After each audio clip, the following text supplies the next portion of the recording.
Is Nintendo the laziest of the three major video game platforms, or are they just misunderstood? Today we discuss. My name is Jim. I will be your pal for today, and this is the Jim Pal Podcast.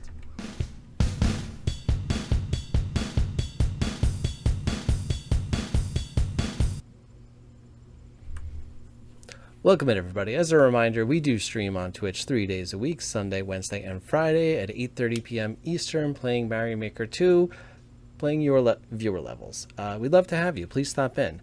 We're also on Twiiter-X, Threads, YouTube, TikTok, and of course everywhere podcasts are available.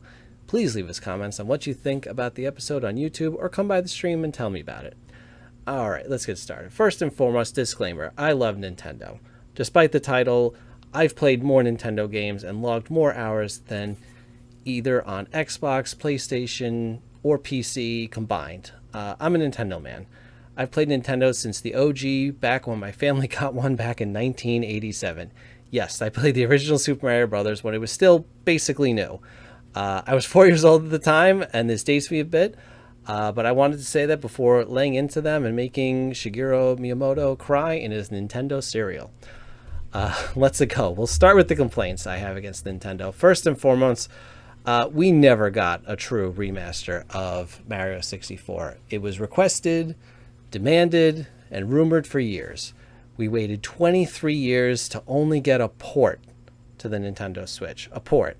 An exact copy just put onto a cartridge and shipped out with Galaxy, which was good, to be fair, and Sunshine, which most people didn't care for. I think it's better than people give it credit, but again, not a lot of popularity there with Mario Sunshine. But it's only a port. But don't worry, they updated the most annoying aspects of Mario 64, the camera. No, they didn't do that. They fixed the exploits, mainly the backwards long jump, which absolutely broke the game once you mastered it. That's my complaint. They didn't make the game more enjoyable. They took away an exploit from a 23-year-old game before anyone could take advantage of it. Boy, I'm glad they did that. They then, after selling the game to you, brought it to Switch Online just in case you wanted to pay monthly for it, as well as own a physical copy. And by the way, I do realize that there is such a game as Mario 64 3DS. I played it. I was confused with the additional characters and unlock system that frankly changes the game enough for me that it feels totally different and not the original product. That being said, there are remaster ROM hacks out there, so if you really need to scratch that itch, there are avenues to explore. But the fact that Nintendo never really explored this, given what a game changer Mario 64 was at the time of release, is one of Nintendo's biggest crimes against video games. Next, it took 6 years to get an original Legend of Zelda legacy game on the Switch. Arguably one of the most successful consoles, and Zelda has to wait. Don't forget, kiddies, Breath of the Wild is a Wii U game that was ported over when the Wii U crashed and burned in a pile of rubble. Yes, we had the Link's Awakening remaster, which was great, and a new Hyrule Warriors game. However, one was basically a remaster, and the other is from a series that is such a huge departure from what Zelda games offer. It's really tough to count it, really. I realized we weren't going to get a sequel 2 years after Breath of the Wild came out, but 6 just seemed like a tad too long. And frankly, Breath of the Wild was so popular that if you didn't do a sequel, the people would have rioted. Speaking of Tears of the Kingdom, the graphics there have to be discussed. While the game looks great, it looks identical to its predecessor that was released 6 years earlier on a previous console. Just saying, that kind of puts it in context. Plus, you have similar games like Horizon Zero Dawn on other consoles that just make it, by comparison, look bad, frankly. Also, it's been heavily rumored that Tears of the Kingdom will not be getting any DLC content. To that I ask why. It's a super popular, super fun game. Trial the Sword for the previous game, Breath of the Wild, was some of the most fun, challenging content around, and there were definite benefits for completing it. Trial the Sword was also extremely unique. They had a series of rooms that were totally in the dark. There were ice-themed sections, rain sections, and they really did a great job of slowly building up the challenge until the last room where you're fighting a Heckin' Lionel. And they take away all your weapons to start each section, so I think that's really... It was great, and it was really satisfying to complete this. I fully recommend it to anyone who's still on the fence about buying the DLC, although I think you might have made a decision now. It's been, 5 years since that release? So to not include a similar feature in this game felt a bit like they gave up on it. I feel like it's kind of too soon to do that. But Nintendo got a Nintendo. I mean, the game's only been out for 4 months at this point, almost to the day. And Nintendo's already ruled that we're done. This is the complete game. This is what you're going to get. The new Pokemon Scarlet and Violet has to be discussed. Upon release, there were numerous complaints about game-breaking bugs, and frankly, the game doesn't really look that good. Now, the storyline and story options were met with a better reception, so it really depends on what you're playing a game for. I know the Pokemon themselves look a bit better than the backgrounds and environments, so they clearly had a deadline and made choices about what would be prioritized. I just feel like in 2023, you can't have a game come out that looks like it came out 15 years earlier. That's kind of the way it seems to me. Mario Kart 8 Deluxe. Once again, we have a game that was released originally in 2014. It's a 9-year-old game and was ported over to the Switch when it launched a few years later. But this version was labeled Deluxe and did grant access to all the DLC content available at the time. But 6 years after that port over to the Switch, and we still haven't gotten a new version. We haven't gotten Mario Kart 9 is what I mean. Instead, what Nintendo has elected to do is just continue to have basically additional DLC content stretched out over 2 years, but you have to just subscribe to Nintendo Online to have access. It's not much, and honestly, it is worth it. Nintendo Online really, for the price point, I think it's worth it, generally speaking, anyway. My chief complaint is that instead of launching a new game, they took a shortcut and just added new content onto an existing game. Despite how good the content is, it's still a shortcut. And by the way, at this point, I think you're starting to get the theme that there are certain shortcuts that have been taken by Nintendo. But we'll keep diving in. The Mario Odyssey sequel leaves a lot to be desired, and by a lot, I mean we don't even have a sequel yet, and there's zero rumors to when we are going to get one. It's puzzling to me. Mario Wonder is clearly taking up their Mario time right now, as well as the remaster of Mario RPG. And by the way, I'm not against the remaster of Mario RPG. That I never played it myself. It's kind of a weird thing for me to digest Mario in an RPG world. I'll probably try the remaster when it comes out, but so certainly, anytime you update the graphics like that, I'm certainly a big fan of it. And I'm certainly happy for the Mario RPG fans. I know it has a very solid fan base, so good for you guys. But getting back to Odyssey, the first one sold 26 million copies, and it's puzzling to how there isn't another one in the pipeline, at least at this point. Generally, 3D Mario installments are far and few between. As I've covered on a previous episode, there have only been 7 3D Mario installments since Mario 64 came out in 1996. And 2 of them really shouldn't count since they are of the 2.5D variety. I speak, of course, of Mario 3D World and 3D Land. While those 2 are technically three-dimensionally, you can go forward, backwards, left, right, the paths are very linear with very few deviations, and many of the maps feel flat, frankly. The other 5 are Mario 64, Sunshine, Galaxy 1, Galaxy 2, and Odyssey.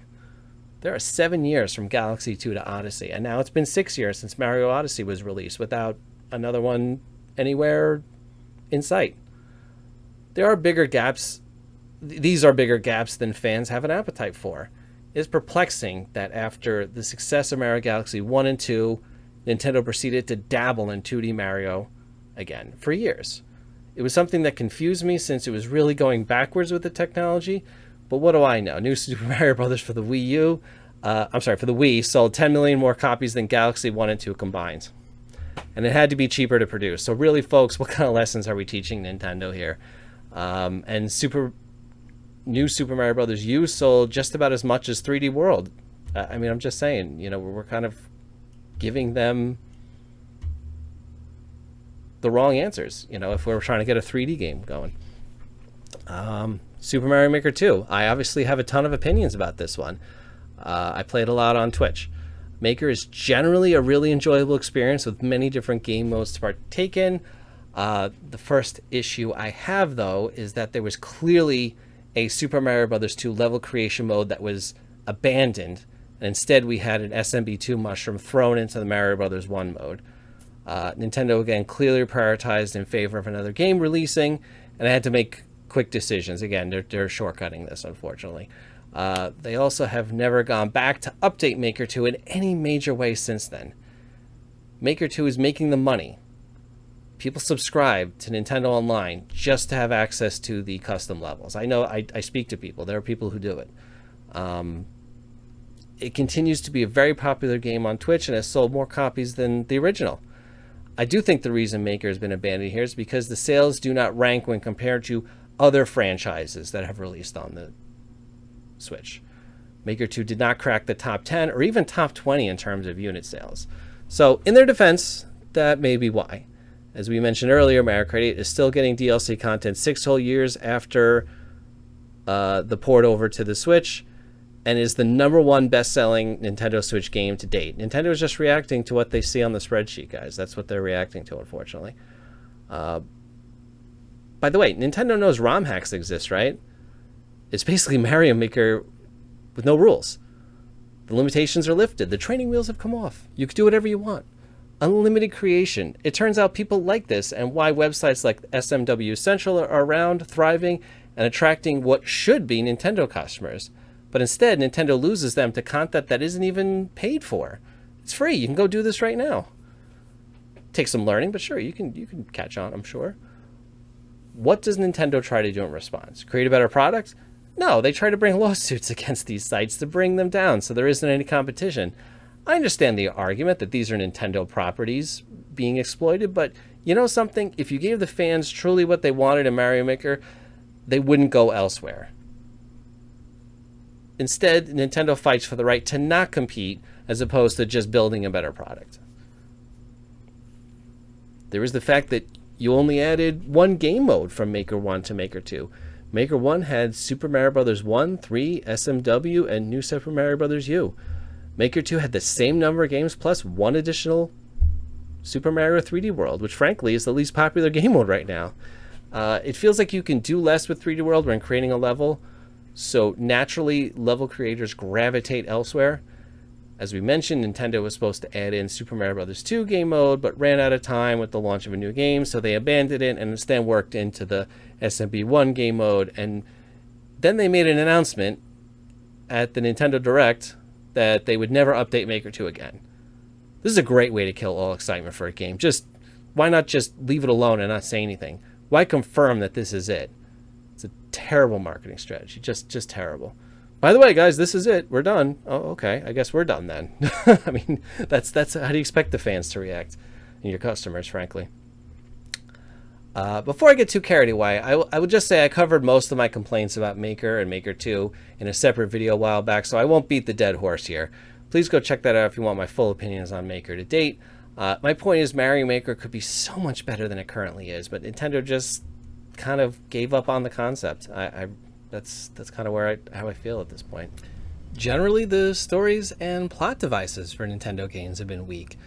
Mario has historically been a very basic save the princess from Bowser type game. The manifestations of this have varied over the years, but that's the gist of it. Pokemon, you gotta catch them all. Zelda, Ganondorf and Ganon want to destroy Hyrule, and you're the only one with the courage to stop him. I will say Nintendo does do a better job with the story in Tears of the Kingdom, and Zelda generally gets a better story, but it's still very limited. The memories, which make up a large majority of the storytelling in the game, total about a 20-minute runtime only. Mario Kart has no story mode to speak of, and hasn't really at any point. Smash Bros. Has tried in the past, but with limited to no voiceover work, it was tough to fully understand what was happening and relate to the characters. Compare that to PlayStation, who does things totally differently. While playing PlayStation games, it feels like you're watching a movie that you're actively participating in. It's more immersive, and that way, for many, more fun. And isn't that why we're here? Let's not forget that virtual reality goggles are now out for PlayStation to use with your cell phone, and Xbox has their own version as well. Nintendo hasn't really tried their hand at it yet.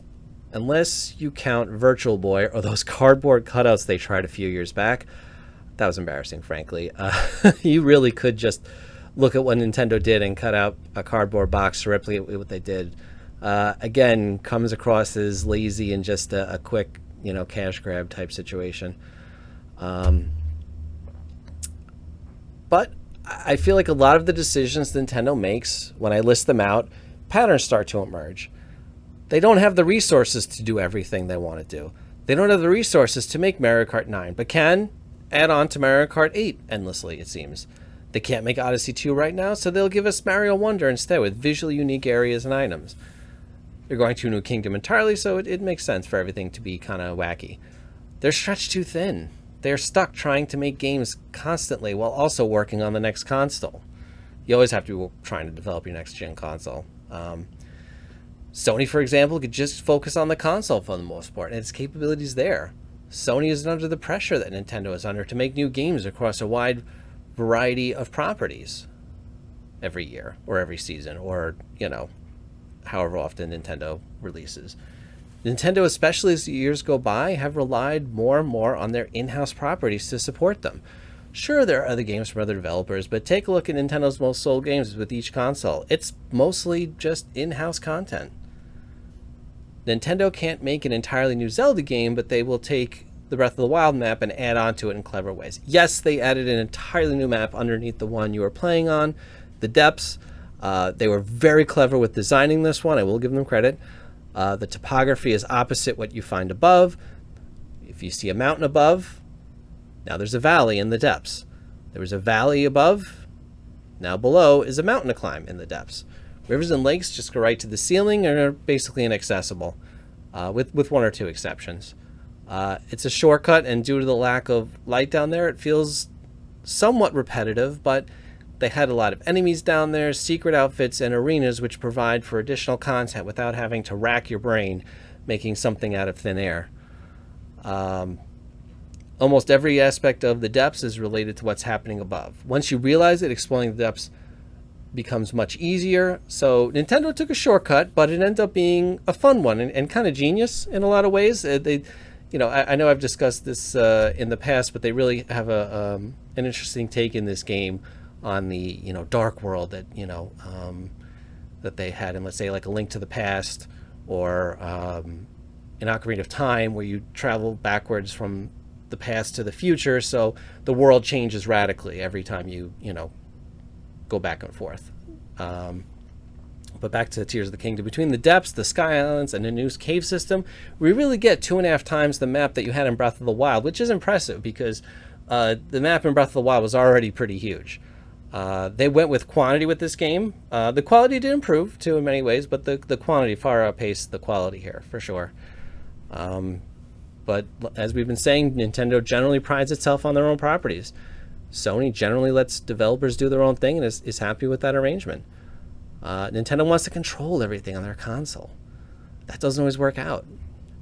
Their top-selling games are almost always Nintendo properties, so naturally you have to go to them for Mario, Pokemon, and Zelda. Brand recognition, that's the game here. PlayStation doesn't have that allegiance. Yes, there are games that are for PlayStation that are known to be exclusive, but it's not dependent on any one property or another to absolutely hit. If one misses horribly, there are 6 other developers that can come in and fill the void. So it's a bit easier for PlayStation to react and recover from any rare missteps. And yes, graphics typically do not hold up when compared with Sony or Microsoft. I mean, back when you would have a major release come across all 3 consoles, there would always be Microsoft, PlayStation, and then they would always show the Nintendo version. It'd always be down here somewhere, and it would always be a step or two behind as far as that goes. But what Nintendo does do well on is gameplay. Mario Odyssey has some of the most fun mechanics in any Mario game I've ever played. Breath of the Wild and Tears of the Kingdom have the glider. I've been on record as saying it's the most fun thing to do in those games. You climb a mountain or shoot up through a tower and you just glide, enjoying your surrounding. It's so peaceful and relaxing. It keeps people coming back again and again, and we eat this up. But we do get so starved for, like, let's say a new 3D Mario game that when one is released, we don't walk, we run with cash in hand. They dangle the carrot just out of reach, and while we get frustrated by it, it's a strategy that's worked again and again. Nintendo is still a major player and has been since their inception. Nintendo also makes a solid effort to be a family-friendly company, making games accessible to all ages. You literally can play with the whole family, and everyone is genuinely having a good time. I like to call certain games like Super Smash Bros. and Mario Kart cartoon violence. Yes, you're blasting other players all over the screen, but there's no blood or broken bones, so your 10-year-old can play it without being scarred for life. To be fair, gaming wouldn't be where it is today without Nintendo. Sure, we had Atari, but when Nintendo launched, it was such a huge launch that people forgot about Atari. Mario 64 and N64 catapulted gaming into the 3D space and forced other game developers to change strategies. The N64 was also the first mainstream console to feature a vibrating controller, which has turned into an absolute must across all platforms. The Wii got us up off our couches and interacting with the game console in ways we hadn't thought of before. Sure, there are duds like Virtual Boy and Wii U, to name a few. That just shows they are willing to experiment, even if the idea wasn't a fully baked one. Virtual Boy doesn't look that dissimilar to the modern PlayStation VR experience in terms of equipment. Obviously, the graphics are wildly different. I think the Virtual Boy was just attempted far too soon, and the technology just wasn't ready yet. The Wii U fell flat on its face, but a little tweaking and the Nintendo Switch was born, and that created for one of the top consoles of all time. It was an accessible price point and was the hot item of Christmas a few years ago.